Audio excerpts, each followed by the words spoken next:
Fine with me, Professor Skolo.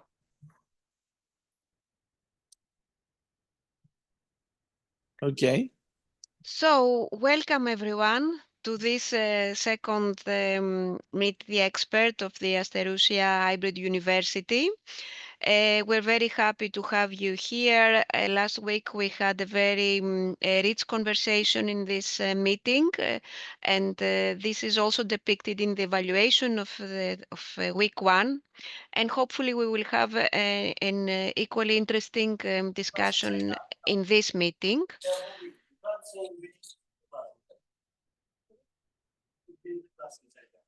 Do you hear the noise here from here?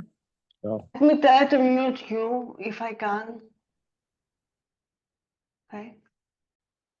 So I will start with a small presentation just to get us all on the same page.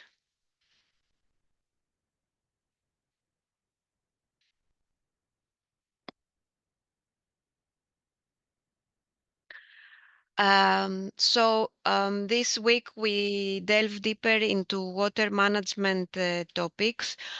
We have with us, apart from Professor Skoulos, we have Dr. Elfirthi from UNESCO, who gave us a lecture about the IHP program and the hydrology sites of UNESCO. We have Ms. Xingfang from UNESCO Venice, who elaborated more on this project that they have and specific case studies dealing with water management.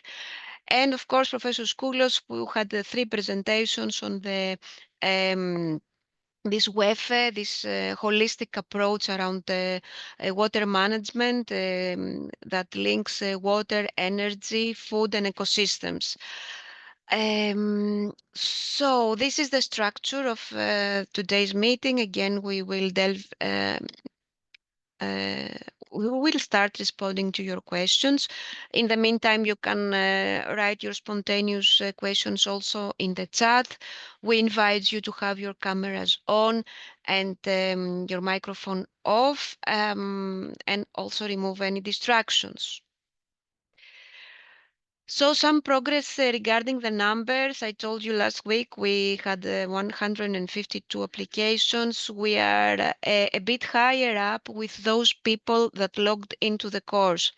You know, it's a systemic fact that in e-courses people registered but do not follow, or maybe they follow later.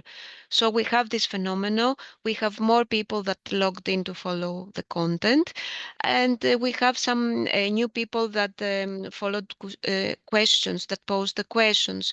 We're happy because more than half the applicants are actually interacting with the course content, and this is more than the average score actually.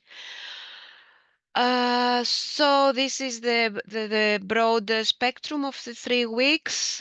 We have discussed about that. Next week we will talk about education. This week we talk about water management.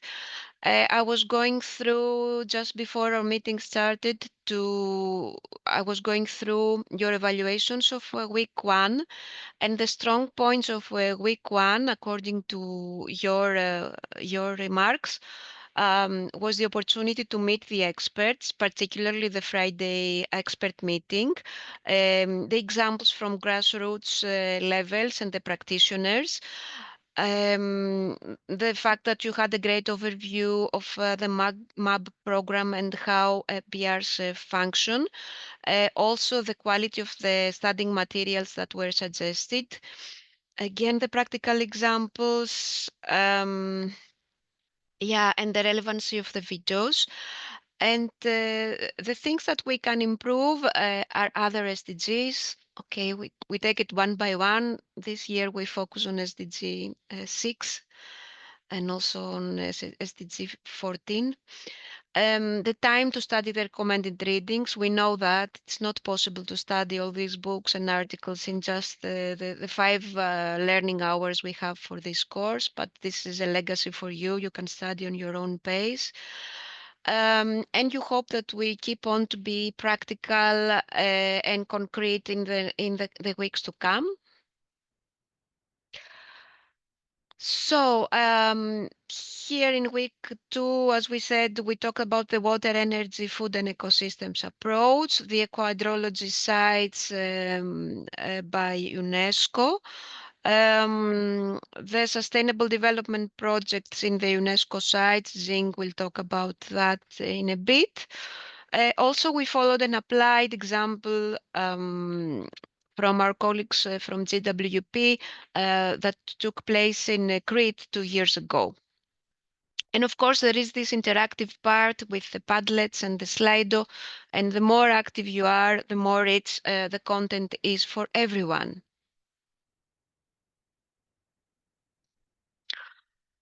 So if you can just note in the chat, just a mini poll, how much you have progressed already in the course. We are already rolling. We are close to closing the second week. What is your progress? Can you note from 0 to 3? And maybe I will ask my colleague to give me an overview of your responses. Things are quite well. I see a lot of 3s and 2s and a couple of 1s.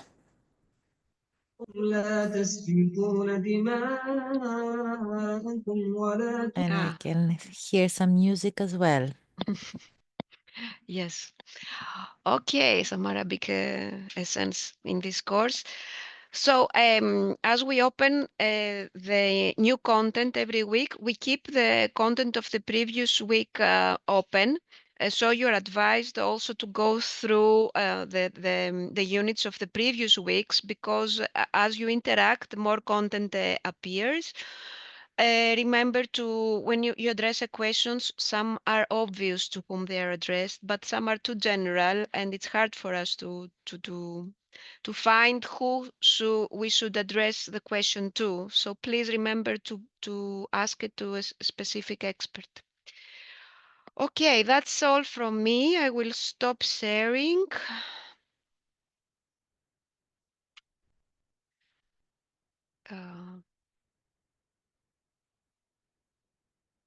And give the floor to Professor Skoulos.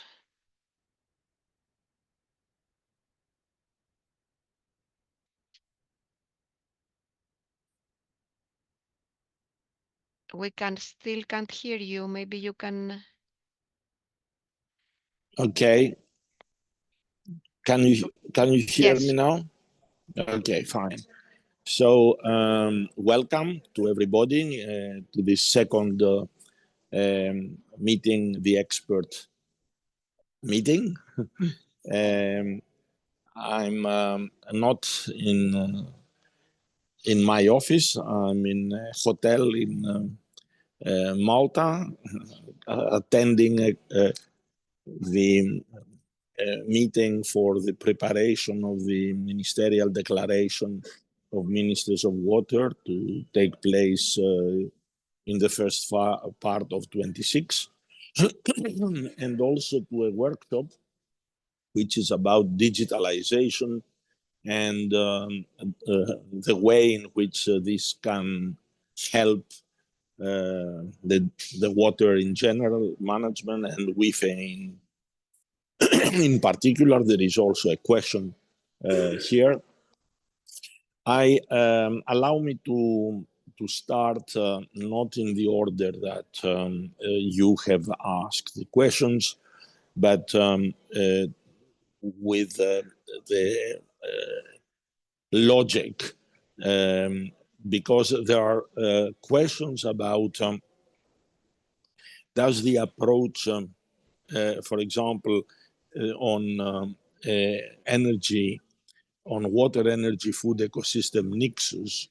The first question is how this the water, energy, food ecosystem nexus affects water cycle and integrated water resources management and its consequences on farmlands.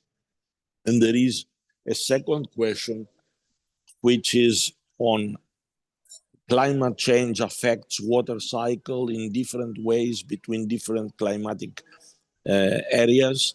Are these changes in any way predictable?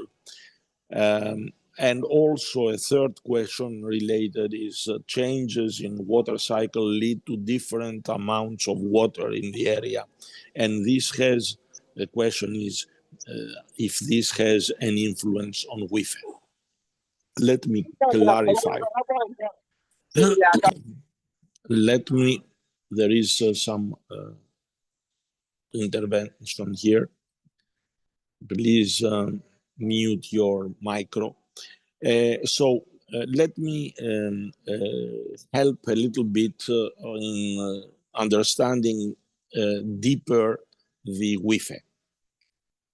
The Water Energy Food Ecosystem Nexus was introduced because we realized that you cannot manage water without taking into account also other important sectors, for example, energy. You can, if you want water for food, you need at the same time to pump this water, you need energy. To transfer this water, you need energy. To collect and package the fruits or whatever from agriculture or from aquaculture or whatever, you need energy. Energy also needs water for cooling and all the rest.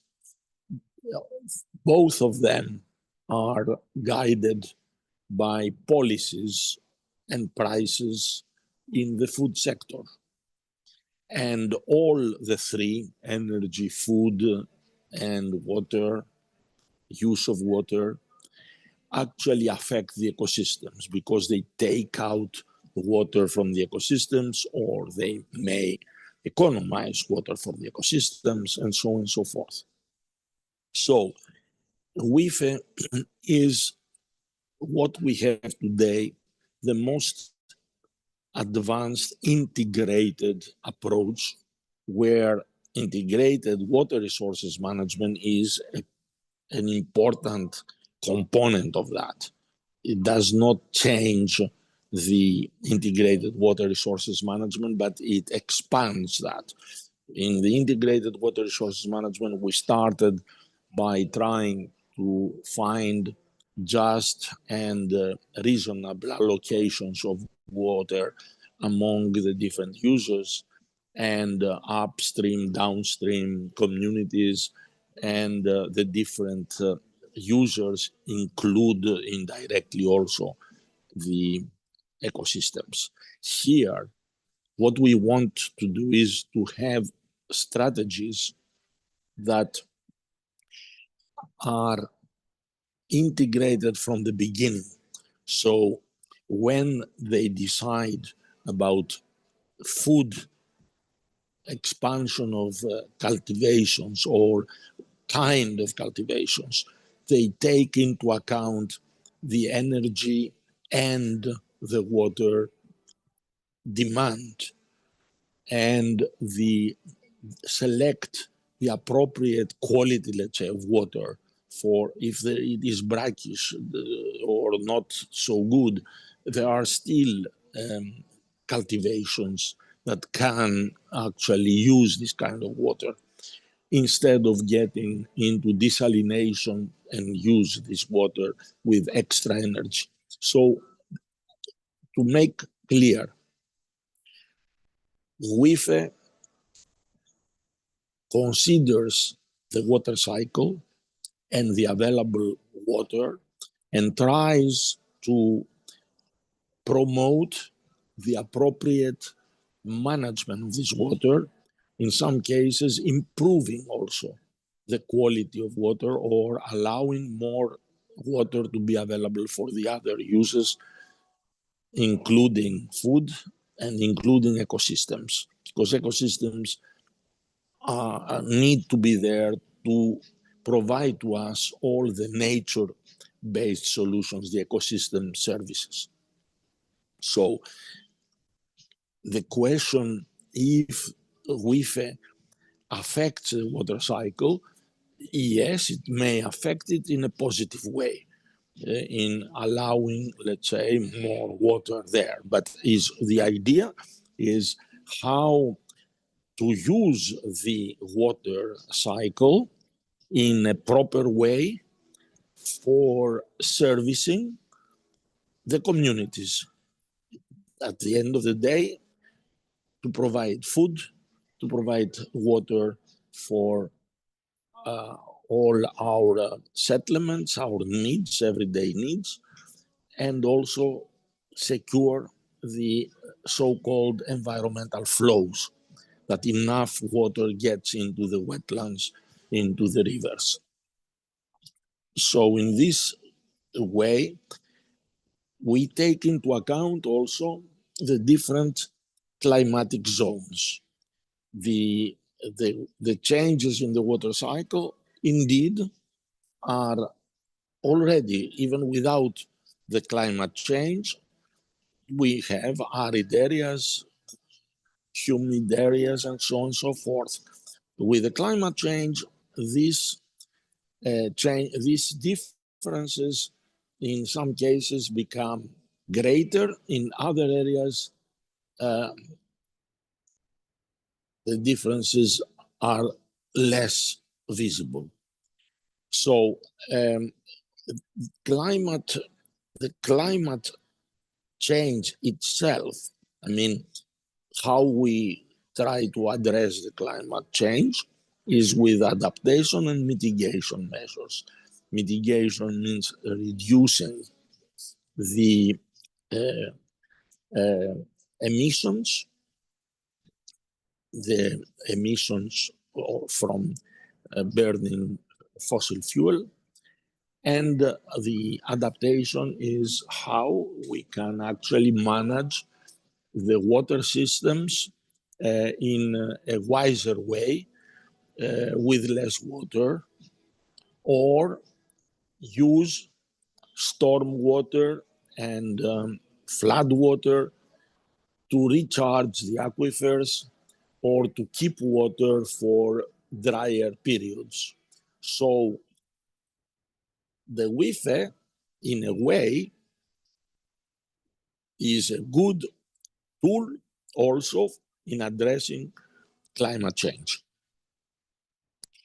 I don't know if this is clear, if there are still questions. I'm here to answer. The other question is on technologies. Yes, indeed, with artificial intelligence and digitalization, we may have some support. We know that powerful tools are also dangerous tools. We understand that also digitalization might enhance the gaps between countries with higher and lower access to technologies. And this also the issue of security of data and many other things have emerged, and we are discussing these kind of things. What is clear is that the digitalization and artificial intelligence, if properly used, and how we can secure that is an issue of a whole seminar. But if properly used, could help us. There are ways in which we can rely on sensors and other things and produce the necessary data at very low cost and share it and have decision making informed and actually very quickly get the information and decisions.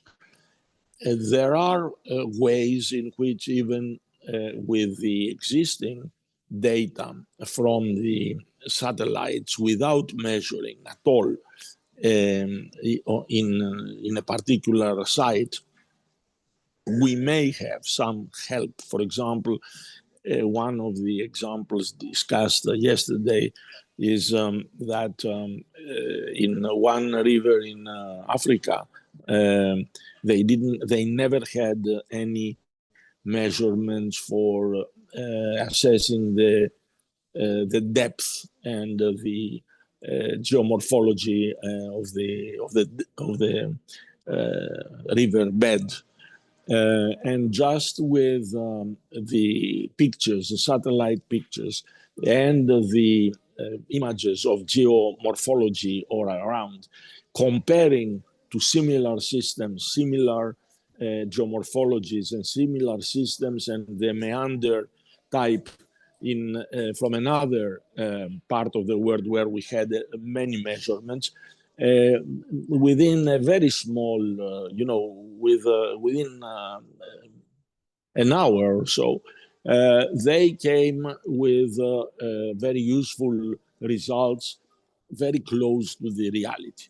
So there are these kind of things, but is in no way is a panacea, and is in no way we have resolved serious ethical issues, security issues, and other things with these technologies. We have to use them. We have to find ways to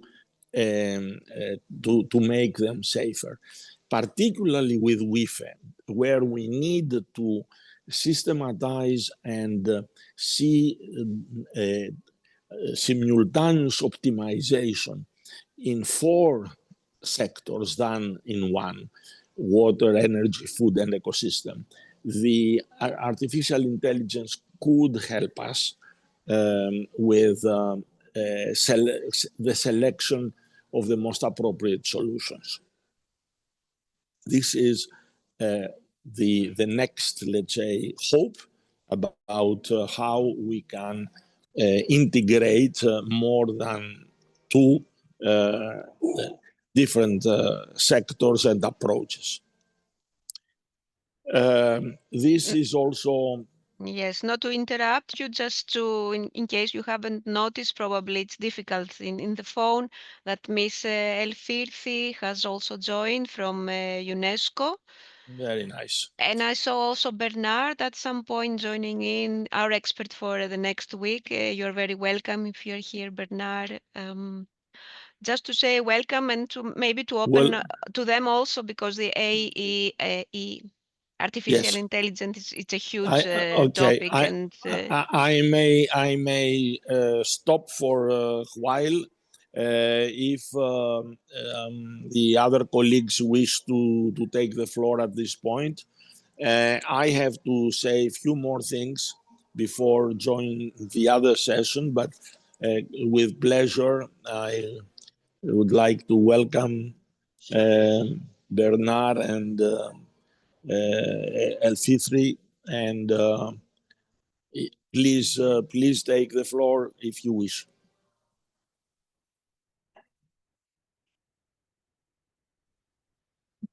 Yeah. Hello, everyone. Nice to see you again. Yeah, all of you. I'm Elfirthi from UNESCO headquarters, from our Division of Water Sciences, and I'm in charge for aquadology program within the divisions. And as you know, today's activities and also my presentation that as you seen a few days ago, is all related to UNESCO aquadology program, which is the nature-based solution approach to integrate water and ecological by using dual regulation. You know all these elements already. I'm happy to be here today with all of you. And if you have some question or any question with related to my presentation, I will be happy to answer or to respond accordingly. But maybe one good news that I would like to share with all of you recently, end of December 2024, we also recently just approved 12 new eco-hydrology demonstration sites. So now we have 63 eco-hydrology demonstration sites around the world. Yeah, so I'm happy to be here with you, and if you have any question. There is a question, Elfitri, for you, is where can we find data on the progress on the environmental status or existing eco-hydrology sites of the existing? This is the question to you. Okay, maybe it is not clear, or I didn't put there in my presentation, but all information about the current existing eco-hydrology demonstration site is available at eco-hydrology web platform. Maybe you can just Google eco-hydrology web platform. There is at least the previous 52 eco-hydrology demonstration site as of end of 2024. But just recently, as I mentioned, we just approved an additional 12. So the 12 new demo site not yet there because we are now updating or will add new information on the new demonstration site. And there is also some brochures also published in UNESCO under UNESCO doc, UNESCO, and some article also on related to the new approval every year. Because since 2022, we launched the call every year. Before that, not really open call like that, but only since 2022, we have it every year or an annual call. It's open from June until August. So during these 3 months, that's why we announce the new demo site always towards end of the year, like in December, because that is the plan for our program. And we also conduct the monitoring assessment for this the current ecology demonstration site to do the monitoring on the implementation of eco-hydrology before they have the or before they implement a nature-based solution in their site, during and after. We and the way we conducted the monitoring, we have sort of a questionnaire for this monitoring, ecosystem services monitoring to this 52 demonstration site. And then after that, we do the analysis. I didn't show the analysis during my short presentation these few days, but we have the data on that to show the monitoring that, to show in fact the improvement of each demo site when they implement eco-hydrological nature-based solution. And yeah, let's see how it is progressing. Currently, this is how we do the monitoring, but maybe in the future there will be more innovative way to do. But at least currently we have quite a good engagement with this demo site. Also, quite recently also during World Water Forum last year in May, we launched the new initiative for eco-hydrology, which is Eco-Hydrology Labs Network. This is how we want to work together with the existing eco-hydrology demonstration site to have more close relationship or networking. I mean, not only they join us as a demonstration site, but also we want to partner with them, like on the specific sharing resources on the, because labs network, so resources on the can be on the material, on the labs, the existing lab, or the facilities they have. So out of 52, at least now we have 15 demo sites agreed to become part of this labs network. So we are still in the process of more engaging stage with them, like to have further discussion on how we can better engage with this demo site more closely. And then, of course, the involvement of their involvement in various events on eco-hydrology, that one is continuously done in various events also. Yes.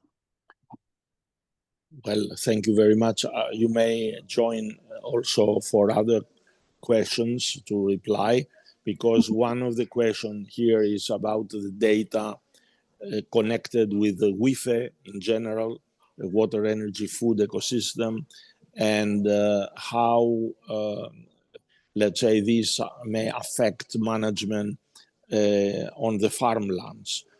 So I think that here we have many additional elements. We are not talking about specific sites or designated sites. We are talking about needed data. Some are data collected by the countries for agricultural purposes. There are many countries collecting regularly this data and provide this data even through open data bases. In some cases, you get information also through telephones about the different changes in the weather and these kind of things. And we also have a great, let's say, progress in this area. I mentioned before a little bit the digitalization, the expectations from digitalization, from also connecting big data with measurements from the ground. And several of the UN bodies, I'm sure also IHP and others work on that, but also FAO and the World Health World Meteorological Organization provide also knowledge, information, guidelines to do that. Is a very big issue. And it requires exchanges in knowledge at global and regional level, but most importantly also implementation of these methods, techniques at national and sub-national level. I don't have something more to say here, but the data we need for WIFE are not only meteorological data, are also data of consumption, of energy, of appropriate energy and appropriate type of energy, encouraging renewable energies, selecting times for better pricing. All these kind of elements are now becoming more and more available, and we need to inform farmers and make easy this information accessible to them is one of the big issues where we work. I mean, United Nations work and the European Union as well. Also from the European Union, there are bases for the good environmental status.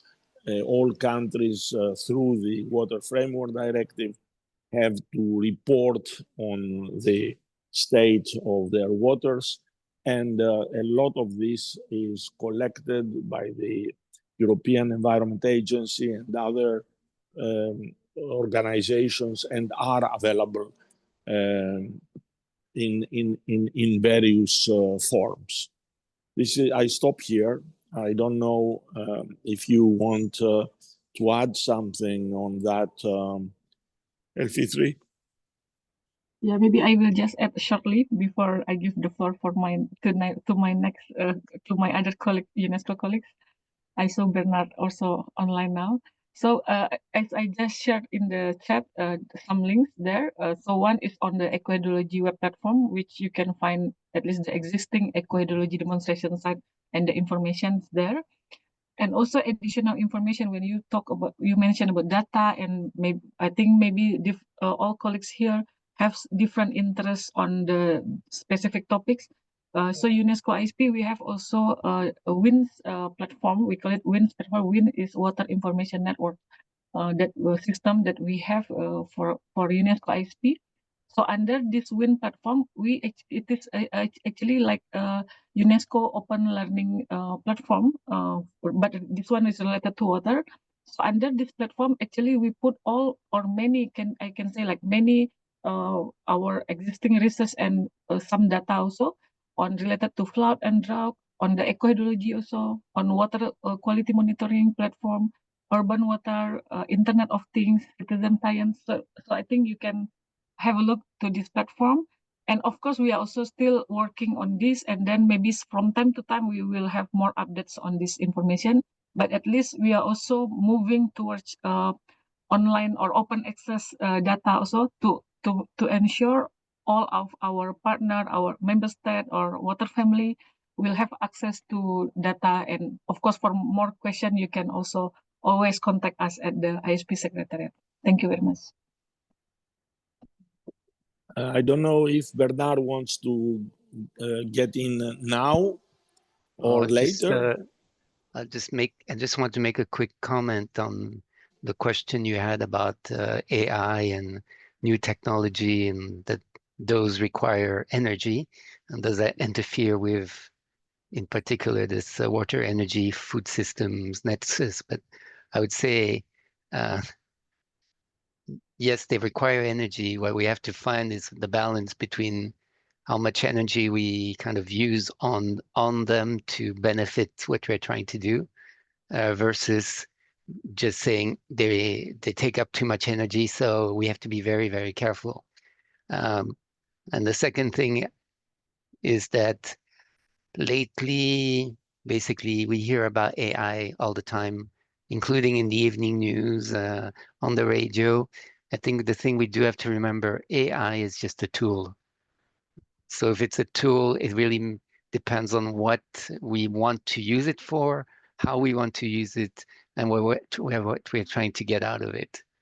I think it's a challenge, that because suddenly there's this new thing and everybody's talking about it, so everyone feels like they have to have it and have to use it.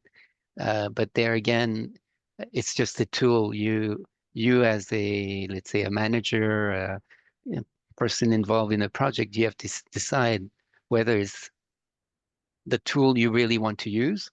Is that going to give you some results, and is that going to actually help you? Or is that actually going to take up more of your time that could be spent on better things?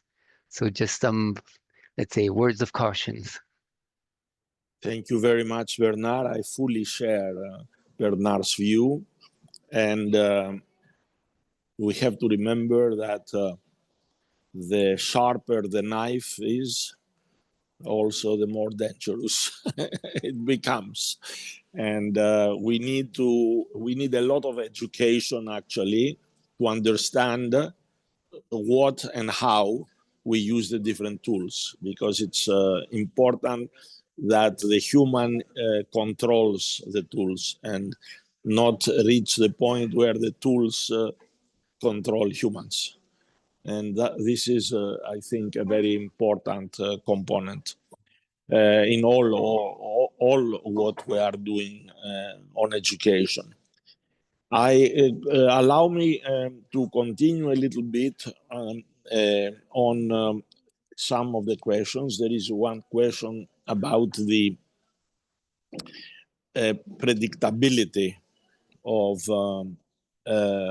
changes in water cycle lead to different amounts of water, and also, I mean, to what extent are the changes predictable in the different zones? I'm afraid that the answer is only to some extent. They are, but not. We don't have enough evidence to know the changes in precipitation and other things in every zone. And this is because we are in front of a dynamic change, very rapidly changing system. And to give you an example, the rainfall and the climate changes to a large extent are regulated by the currents in the atmosphere, but most importantly, the currents in the ocean. So you all know the current of the Gulf coming with warm water at the surface, reaching the British Islands, and then the Arctic, becoming very cold there, melting ice, becoming very heavy then, and going down in the Atlantic and emerging again in the Gulf of Mexico. This is changing. So important, this current, that the difference in temperature in the coast of England and the coast of Canada, the other side, is more than 7-8 degrees centigrade, even more, throughout the winter period. So now the amount of rain in each area depends very much on the evaporation and the precipitation in this area. Even a half degree of change in the direction may result in major changes in the water cycle, the local water cycle in each area, and the seasonality of that. So we can predict to a certain extent from what we extrapolating a little bit of what we had the last few years, the last 10, 15 years maximum. But still we discover that there are differences that are not actually within our radar. So the answer is only to a certain extent. And within this, we say that the two faster warming areas is Arctic and then the Mediterranean, warming at approximately 20% faster than the other parts of the world. And this is extremely important information, with the predictions always with a question mark about, as I said, because of the dynamic changes. The other thing is about SDGs. Yes, indeed, as Iro said, this year we focused on SDG 6 and 14, and to a certain extent, all the other. The question is, because they are so deeply interconnected, how can we ensure that a lack of one goal does not hinder progress in others? The answer is, again, there will be change if we do nothing in one area. This, in one or another way, will affects the progress. But because we have a very complex, let's say, ecosystem of SDGs, they are all interconnected. Even if we are slow in the progress of some of the SDGs, there are, let's say, safety valves with support from the others to remedy to a certain extent. So the focusing on progress in one area automatically helps the other areas, and we can, to a certain extent, overcome difficulties from the lack of progress in specific SDGs. Definitely, we want progress in all of them, but the reality is that we don't have progress in many of them. more than 15%, 20% progress instead of what we should have done, going up to 75, 80% by 2025. I think that I have answered almost all questions except a difficult one, which is what is the reason that governance engaged arrangements are weak, so weak in the Mediterranean? The question, it is sometimes we are talking about Mediterranean mentality, all that. Well, in fact, why governance? Governance requires maturity from both sides, those who govern and those who are governed. And to a large extent is an issue of overall culture and education. And this goes back to Bernard. But also, it is because of the inherent difficulties we have in the region. The region as a whole is a north-south interface and east-west interface with many pressures, many conflicts, and real difficulties in governing internationally this region. So the different countries are usually trying to address the immediate pressures, the immediate needs.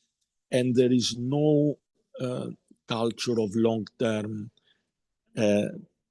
planning that we see in some of the northern countries, specifically, let's say, in the Netherlands, where they have to plan 1 or 2 generations in advance in providing new lands.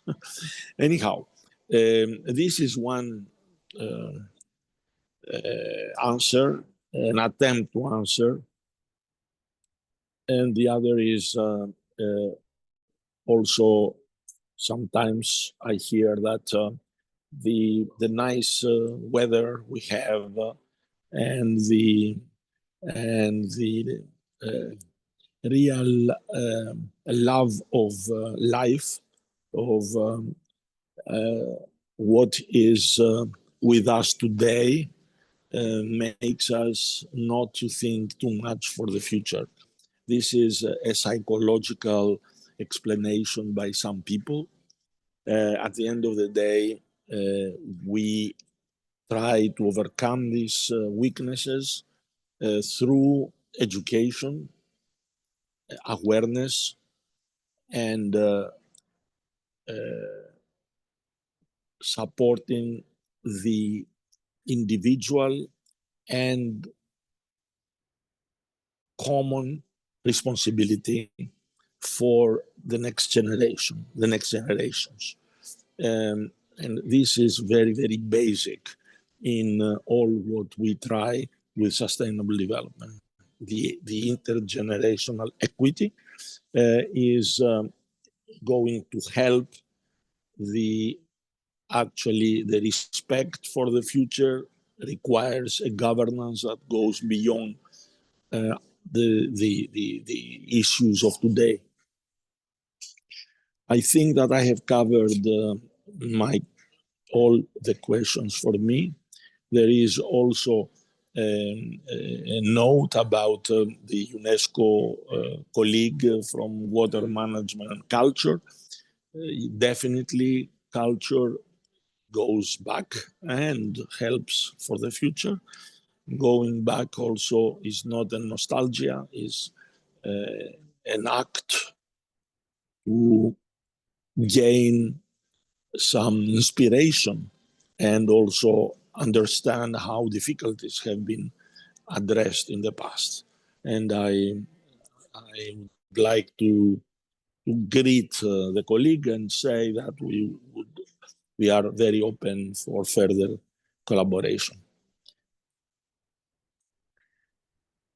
Sorry to step in. There is a very technical question. I don't know who can answer it. What are the key indicators used in dam inspections to assess structural integrity and leaks? Well, I'm not in a position to answer. I can answer, but I don't have the full expertise on that. Then maybe Perhaps, we look into it and respond in writing. I don't know if we can have something from L50. I don't know. In any case, we will look it up ourselves. No, I mean yes, this is a safety issue. Is not so much a management issue. Is an engineering issue, and also we get there for different types of dams, and for different types of dams you have different parameters to measure and different things to inspect. However, it's not in my field of expertise, and I don't want to get there as an amateur.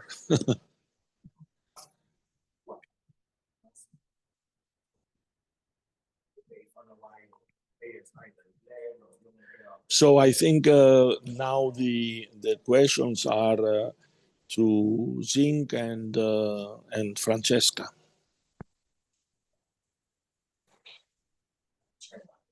Hi, Professor Sculo. Hi, everyone.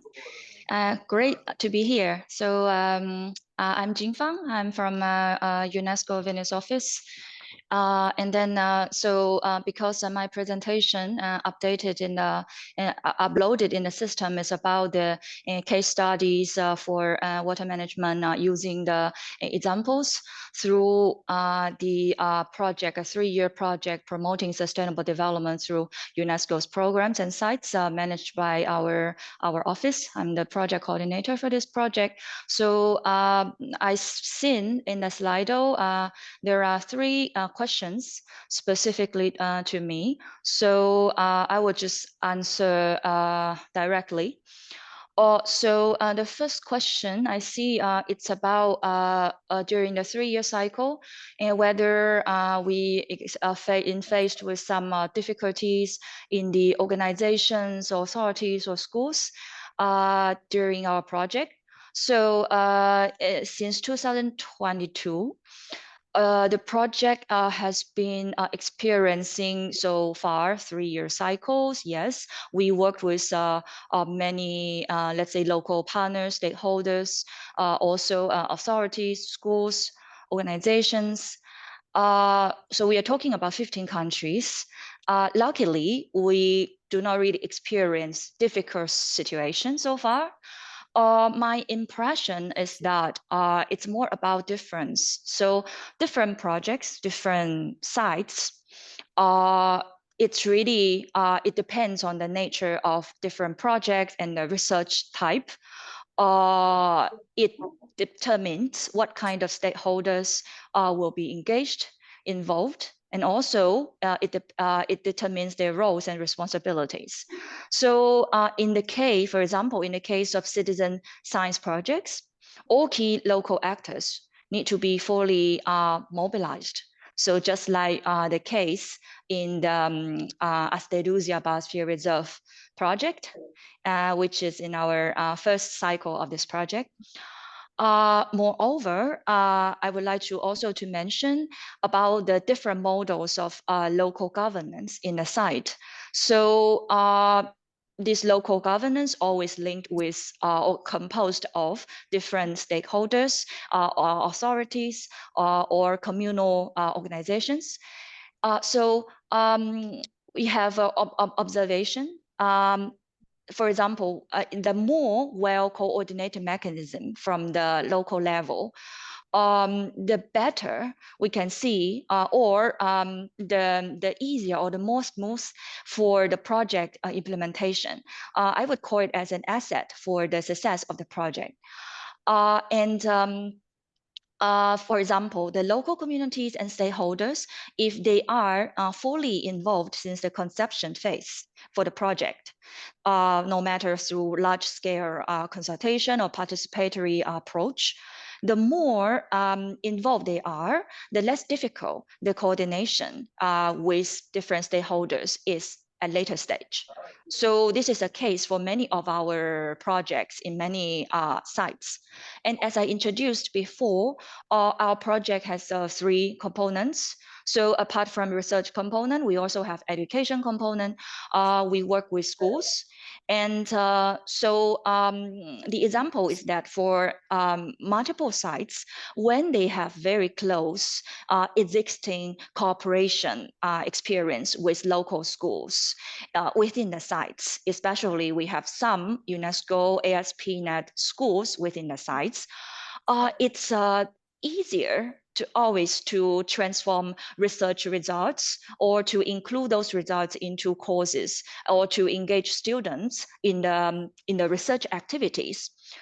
And another component is innovation for this project. So the same, when the projects need to link with local communities, if the sites has a communal organization, this part of the work could be easily coordinated by these organizations, ensuring it's really well coordinated and coherent.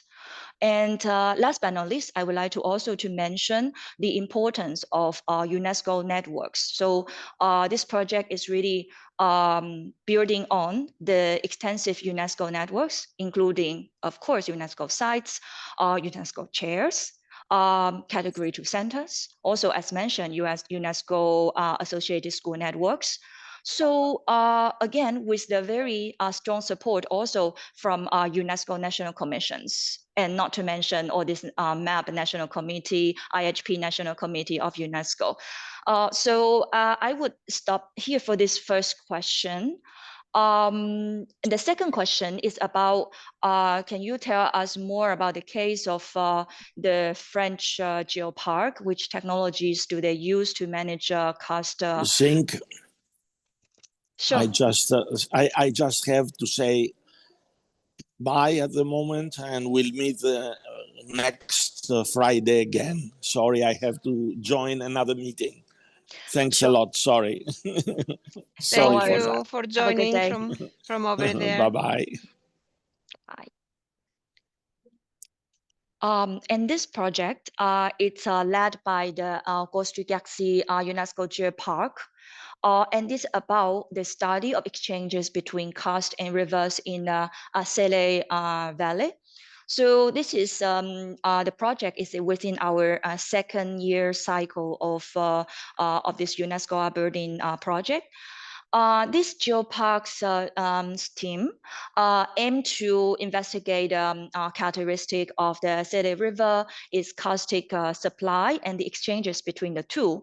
The project really aims at ensuring coordinated water management and also anticipating the effects of climate change, including the extreme events, especially from the karstic supply.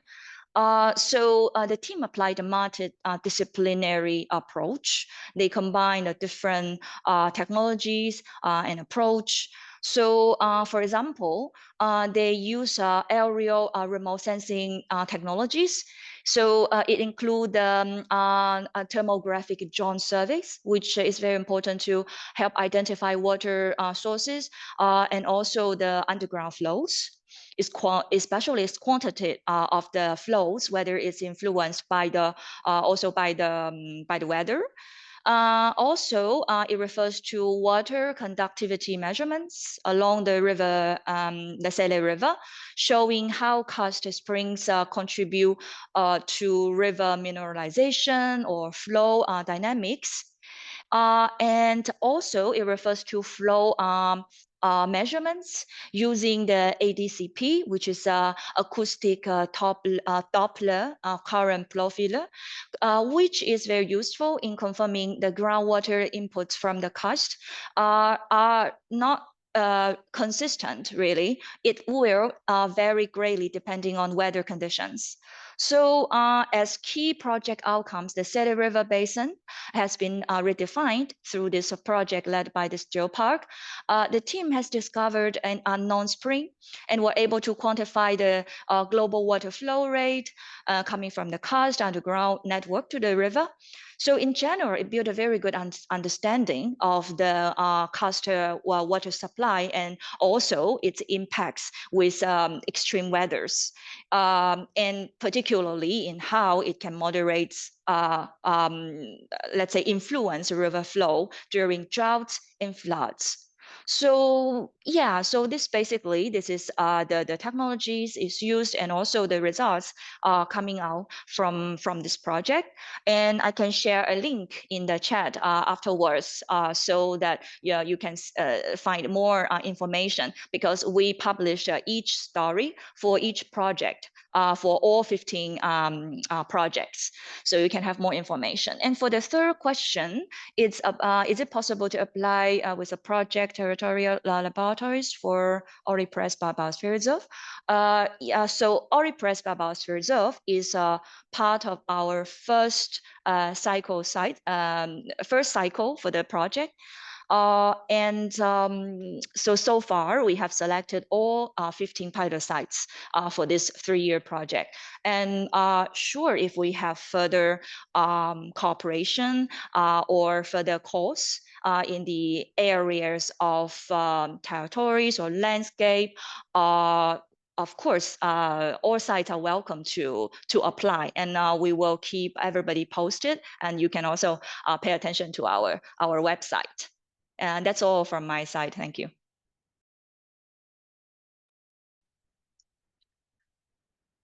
Well, thank you, Zing. And thanks, everyone. It was a really technical week this week. A lot of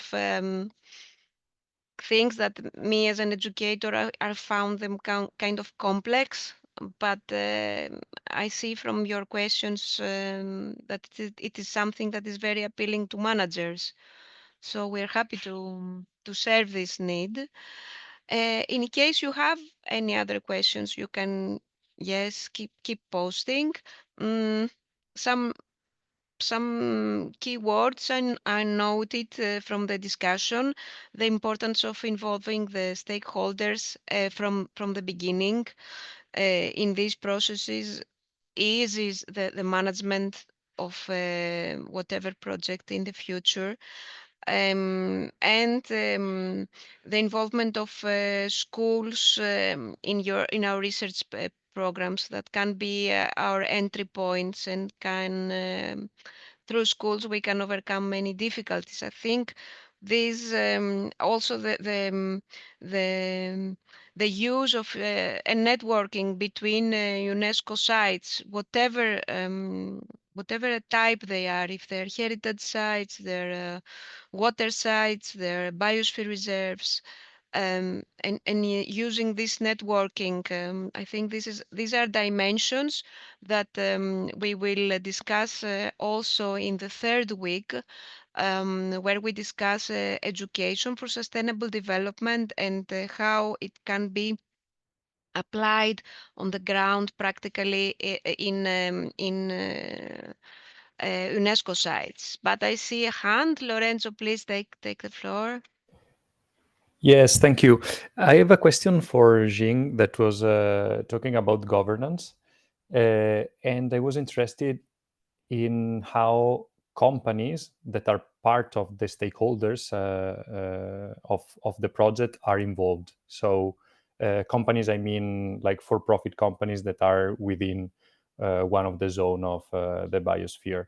Are they like the communication towards the company is managed by UNESCO, by the community, by the municipalities, or yeah, just to understand how does it work? Thank you. Thank you, Lorenzo, for the question. So first of all, for this overall project, for sure, our partner comes from the private sector. So it's Aberdeen. They have a charitable foundation. And for sure, this is the project overall is example for this the PPP, public-private partnership. And in terms of the different sub-projects, overall, like in the framework of this bigger project, I have to say, the companies are more or less when it linked with the subject of the project, because in this case, research component, it's the basic, is important, so it's always linked by, it's led by research institutes, university experts. And then education component, it's always linked with schools, educational institutes. And then the entry point for the companies to come in, it's more with the innovation cross-cutting component, which aims to involve more stakeholders from the local level to get to understand the knowledge generated by this project, and this will become something useful for all stakeholders, including the companies, to initiate some follow-up initiatives. And we are also paying attention or very interested in the follow-up initiatives after all these 15 sites are finished, what kind of follow-up initiative they can apply, and how this is built on the results of this project funded by UNESCO. Thank you.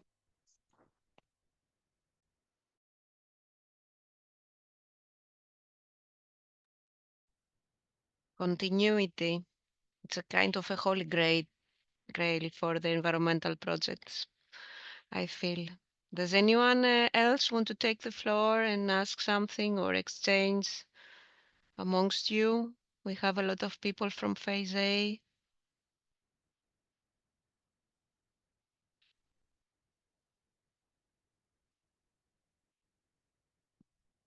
I don't see hands. I will do another question on the same topic if I can. Always talking about companies, but maybe not as a stakeholder, but now as a possible issue.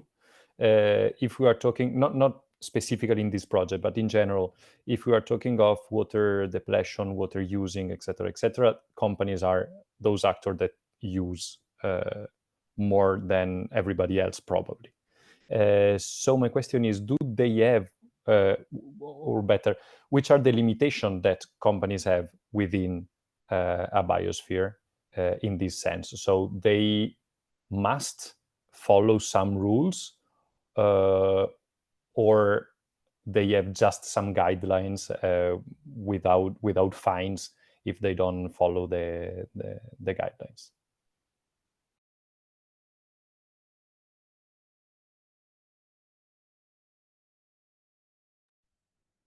I think someone from UNESCO should reply to this question.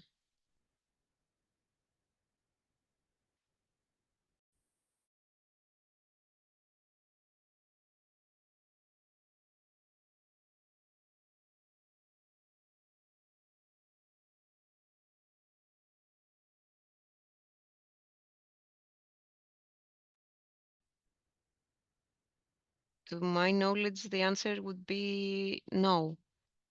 But me as an external following the topic, they're obliged by what concerns national legislation or the legislation, if we're talking about the Natura 2000 site, whatever covers this legislation about the site. But they don't have, to my knowledge, I don't know, maybe the UNESCO people can correct me, they don't have fining procedures and penalties for being inside a BR, as long as they're by the law, but as long as they operate by the law, I don't think that there are restrictions. Zing, I don't know if you can, or Francesca or whomever.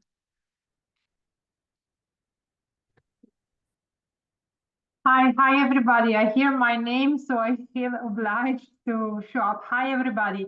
I think the correct answer would be that when you are being a biosphere reserve, we're speaking about biosphere reserve or a global geopark, the governance and the zonation is decided by the site manager or the site manager committee, which is a number of stakeholders that are involved, and they might cover some of the authorities, could be local, regional, national level. So those are not, the zonation is not binding for UNESCO per se, but is binding for the managers that have applied and have taken this in brackets responsibility. So perhaps then the question should be posed to the same committee, which includes local authorities, including the area. That would be safe for in when we speak about biosphere reserve or global geoparks. Then when we speak about different designations, then we go into a different framework for World Heritage. And for eco-hydrology sites, there is Elfitri here connected, so she also might perhaps might want to add something on some governance in terms of protected areas within.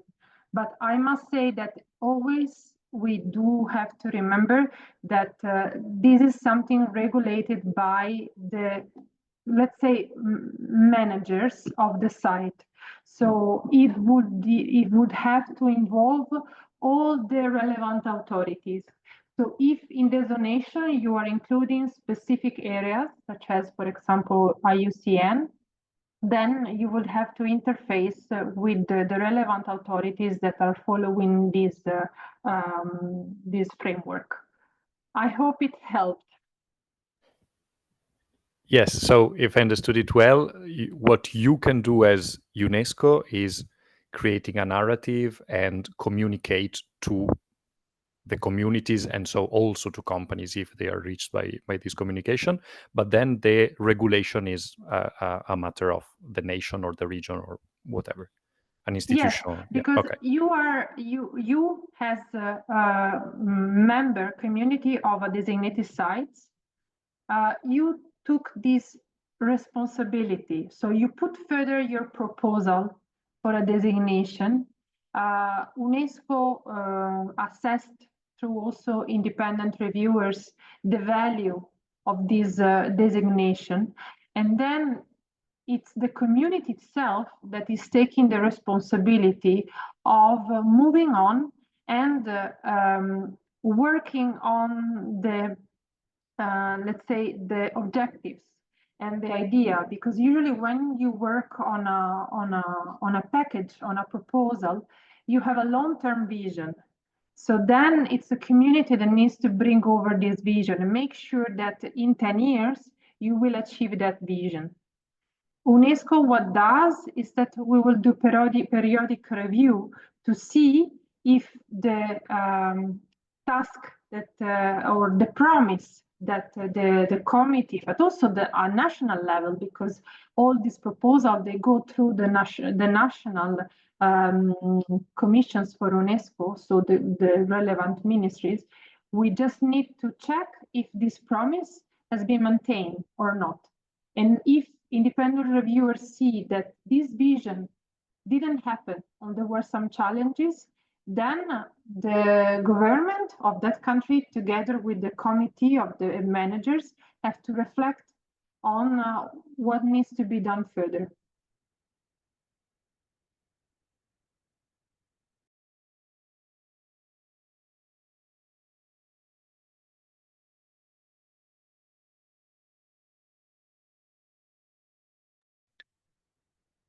Yes, and I see a comment from Nicola for the Ohrid Lake. that it's up to the governmental authorities to protect the property. Yeah. So any other topic you want to raise from this week? Any one of you? Thanks, Lorenzo, for both your questions.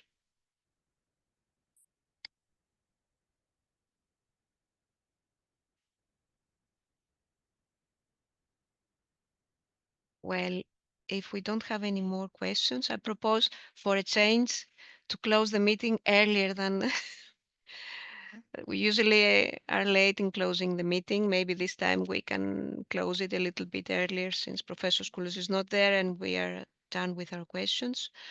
So as I said before, next week we delve deeper into education aspects and how we can carry out meaningful educational interventions for the population and the visitors and the students inside the Biosphere Reserve. And until next week, we will have Bernard with us, hopefully next Friday, and I hope to see most of you also in our next Friday session. Until then, from us, bye-bye. Thank you very much. Bye-bye.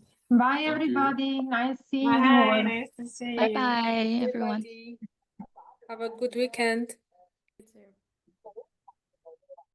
Yes, yes.